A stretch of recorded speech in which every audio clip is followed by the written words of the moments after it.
start. We have main engine start. 4, 3, 2, 1, 0, and liftoff. Liftoff of the space.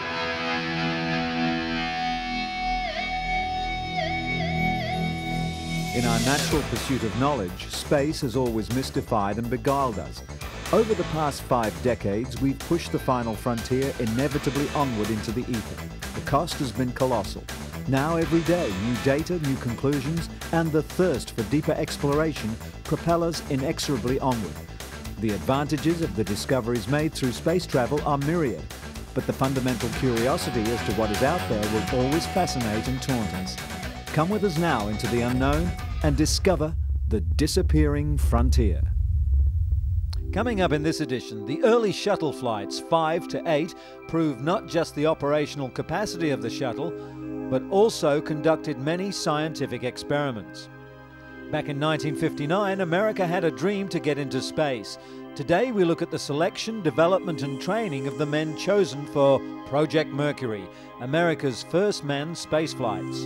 These 7 men were rigorously tested, trained and tested again to prepare for that first bold step into the unknown. From early days and flamboyant daredevils to today's high-tech spacesuits, the search for the best and most flexible space pressure suit continues.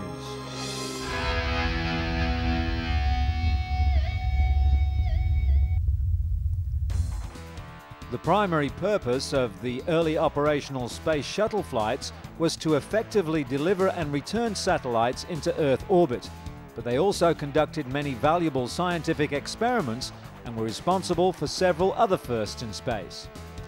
After making its first voyage into space on STS-4, the Continuous Flow Electrophoresis System, CFES, flew again on shuttle flights 6, 7 and 8. The device is a prototype of a production unit to purify material for the treatment of disease. Combined results from Flight 6 and 7 demonstrated that CFES could separate over 700 times more material and purify over 4 times that which could be achieved in Earth's gravity.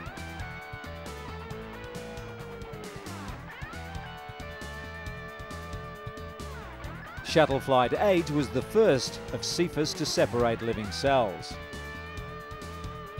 Some of the samples were separated to continue research at Pennsylvania State University and Johnson Space Center in Texas. Others were used to further diabetes research at Washington University Medical School, Missouri.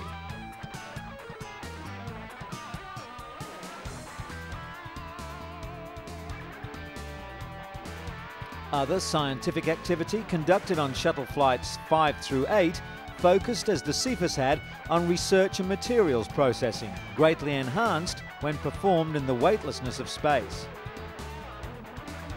The monodispersed latex reactor, flown on shuttle flights 3 and 4, flew again on mission 6 and 7 in a continuing attempt to improve the production of polystyrene latex microspheres for cancer research and treatment and glaucoma research.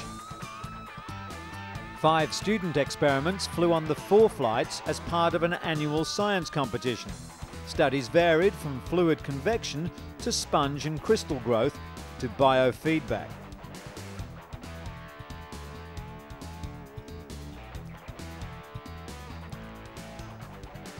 A total of 23 getaway special canisters were flown on shuttle flights 5, 6, 7 and 8.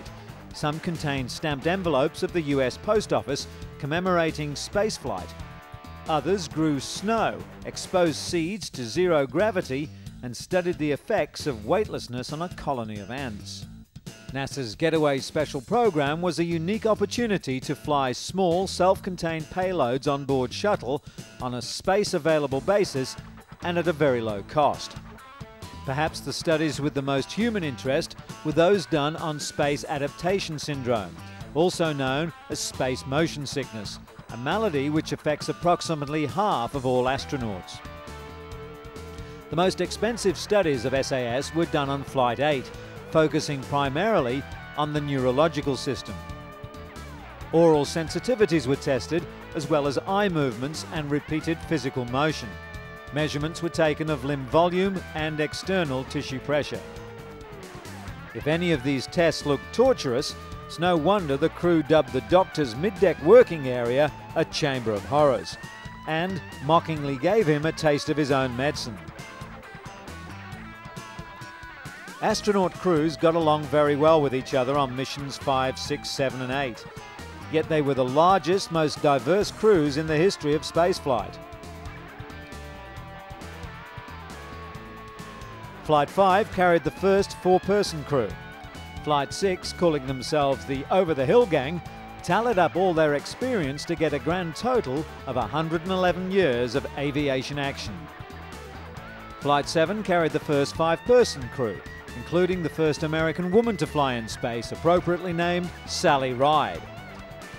Flight 8 included the first black American to fly in space, Gahan Bluford, and the oldest person to fly in space at that time, Dr. William Thorne.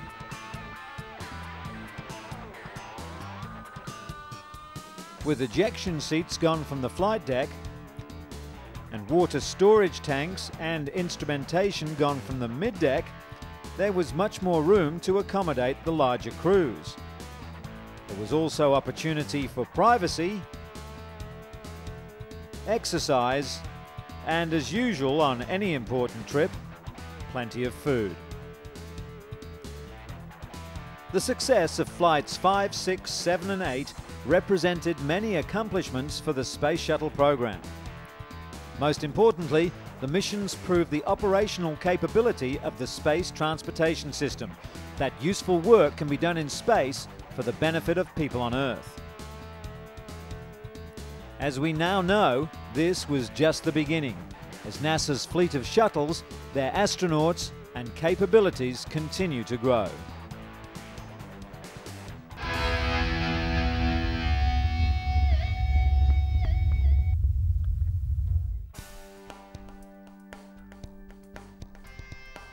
We go back now to those brave men who were the first to sit on top of an explosive rocket and be hurled headlong into the great unknown of space. At the time, in 1959, despite their heroics and grand plans, the realities of space were still largely unknown to the people of the fledgling space program.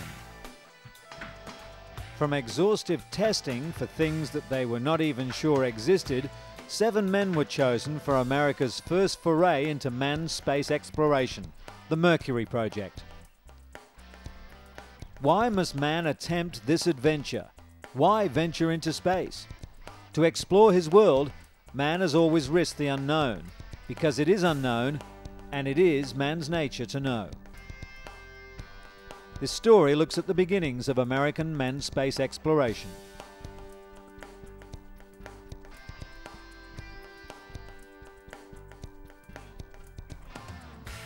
The problem of selecting pilots to represent the United States in space was approached from an uncompromising, hard scientific viewpoint.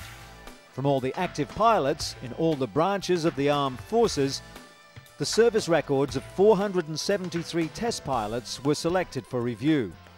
110 met the basic qualifications. Each must be a graduate of an Army or Navy test pilot school, 1,500 hours of flight time, qualified in jet aircraft, have an engineering background, younger than 40 at the time of selection, and be 5'11" or less. The National Aeronautics and Space Administration asked 69 of the 110 officers who qualified to come to Washington for a briefing. They were interviewed, tested, and asked to volunteer for the Project Mercury mission. 6 were discovered to be too tall, 16 declined the opportunity, and 47 volunteered. 32 were asked to continue through a series of capability tests, which would indicate not the best men in the group, but the various degrees of qualification of each man. The successful candidates were put through a barrage of tests, not just the normal diagnostic tests, because as military pilots, these men were regularly checked, but also a range of dynamic tests designed to see how they operate under stress, both physical and mental. A complete profile of each pilot's physiology was mapped so that it could be compared by telemetry from space to Earth should they be on board one of the Mercury capsules. This microscopic approach gave the ground crew baseline information to compare against later flight data. This Project Mercury candidate is preparing for stress. The weight of 8 gravities will be thrust upon him as he rides the centrifuge. His reactions are studied and analysed to see how he fared under multiple gravity forces. Did he show a tendency to pull back? Was his tolerance high or low? Would he do it again?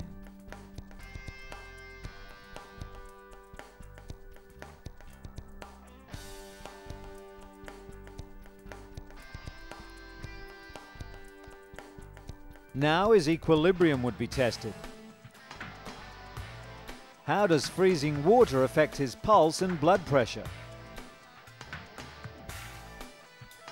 And what about his mental equilibrium, his personality, his imagination, motivation? How does he see the problems of life? And what about his memory, visualization and comprehension?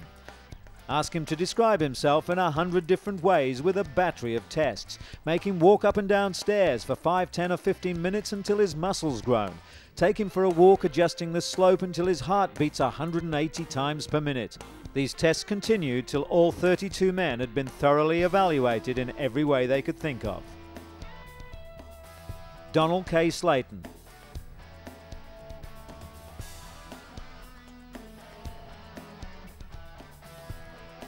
Alan Shepard.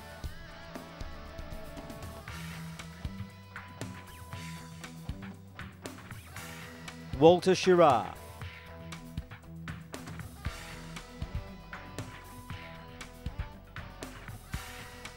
Virgil Grissom.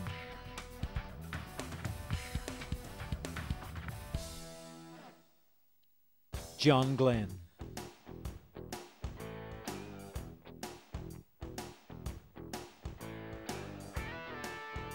Leroy Cooper.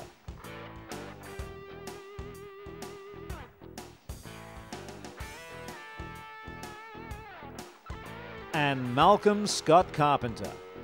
All names that would become legendary in the realms of space exploration.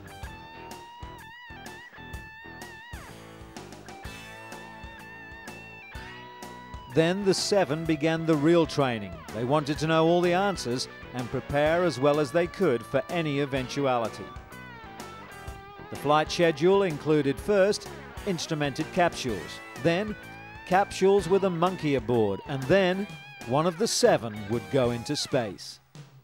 Soon all the astronauts were busy qualifying themselves for space flight. They rode the centrifuges of the Army and Navy. They trained hard to increase their resistance to the forces of nature that would be pitted against them. Each new physical test or experience was backed up by hours of classroom work.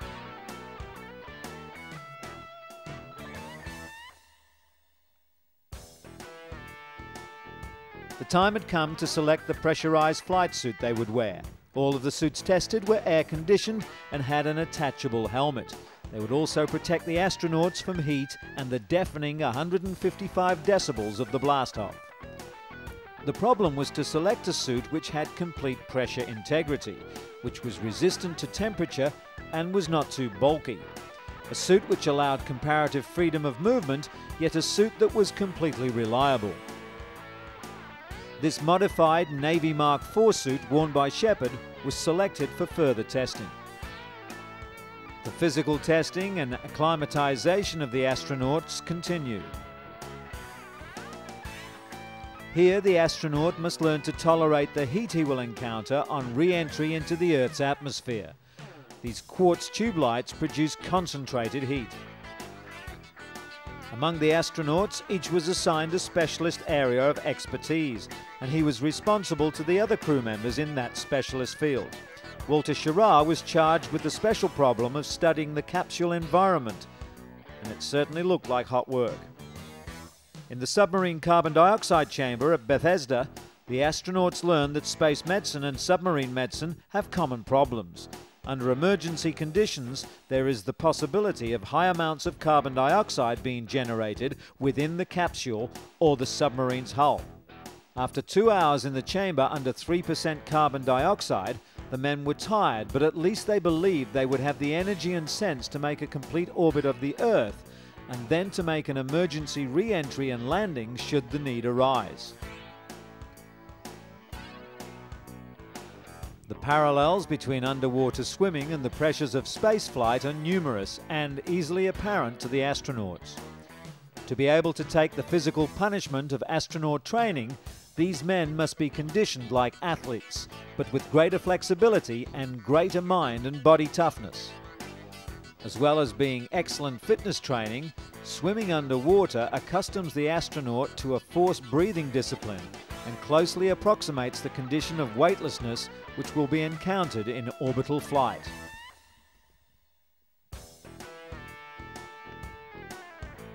Now imagine, if you will, that this is the first Project Mercury launching from Cape Canaveral. At launch time, the manned capsule with its escape system is thrust into the sky by 2 booster engines and 1 sustainer engine. At an altitude of about 50 miles, after just 2 minutes of flight, the booster engines are turned off and jettisoned. The sustainer engine continues its thrust toward orbital speed as the escape rocket fires, pulling the escape tower free of the capsule.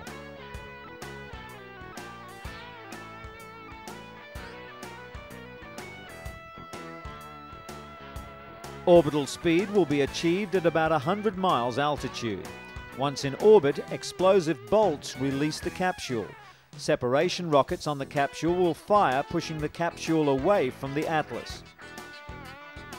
Now the capsule's automatic pilot will rotate the capsule.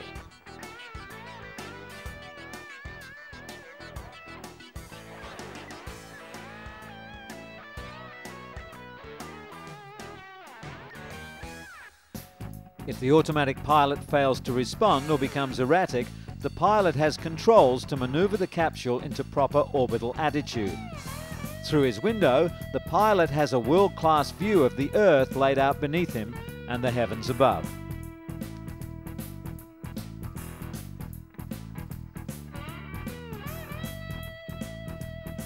Near the end of the 3rd orbit, when the capsule is several hundred miles west of the coast of California, the signal for re-entry is given. Retro rockets are fired, causing the capsule to leave its orbital path. Now man and capsule fall, plunging meteor-like toward the Earth through the atmosphere. The heat shield glows white hot. The blunt end must be pointed to the line of fall. Below, patrol aircraft sweep the re-entry area with radar.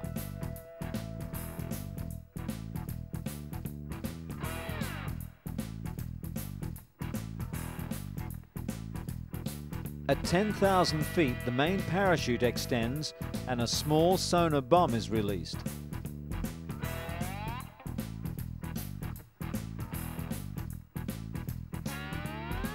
The bomb exploding some 3,000 feet under the ocean provides the recovery vehicles with an accurate fix of the spot where the capsule is expected to land.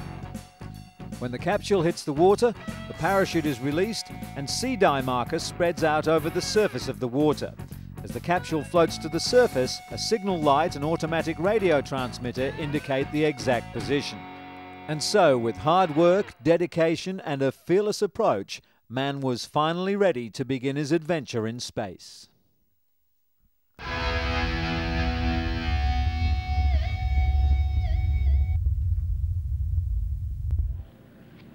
The flamboyant aviator Wiley Post provided the first real pressure suit when he flew his plane, the Woody May, on a series of high-altitude flights in 1935.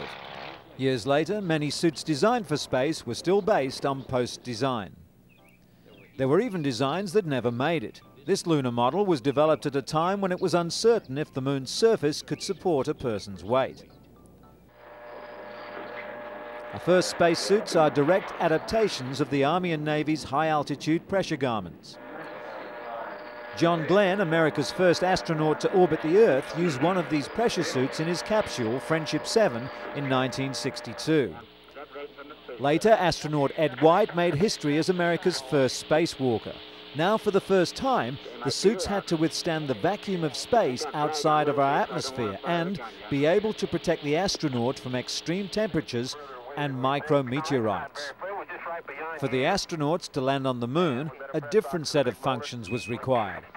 A fuller range of physical movement was necessary to carry out exploration of the moon's surface. These suits were custom made. Each seam was tailored by hand. Gloves were molded directly from the hands of the astronauts. Cooling was provided by this liquid cooling undergarment. The suit consisted of a pressure barrier and multiple layers of thermal micrometeorite and abrasion-resistant material. The shuttle required yet another spacesuit concept. This modular design can be adjusted to fit any astronaut.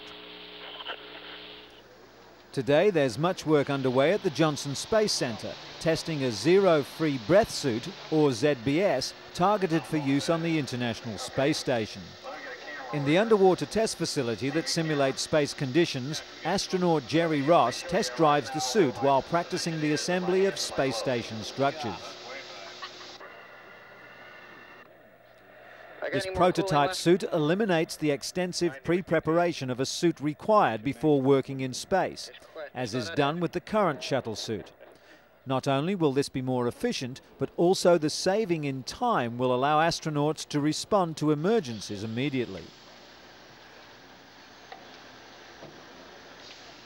However, there are trade-offs. The pressure inside the ZBS suit is approximately twice that in the shuttle suit. Dangerous pressure is harder to design for because the suit needs to be sturdy and joints need to be engineered so there's minimal resistance to movement.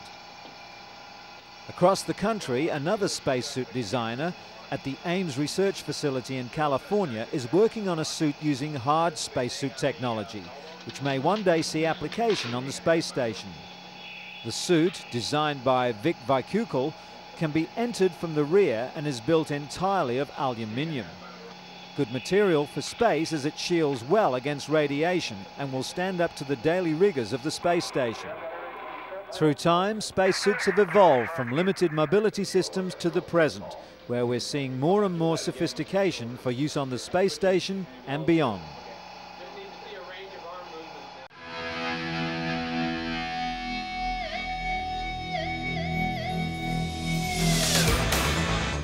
That brings us to the end of this edition. We look forward to your company next time. But remember, we are out there. What we can and can't see is out there, and the mysteries between us, although seemingly insurmountable, are encompassed by a disappearing frontier.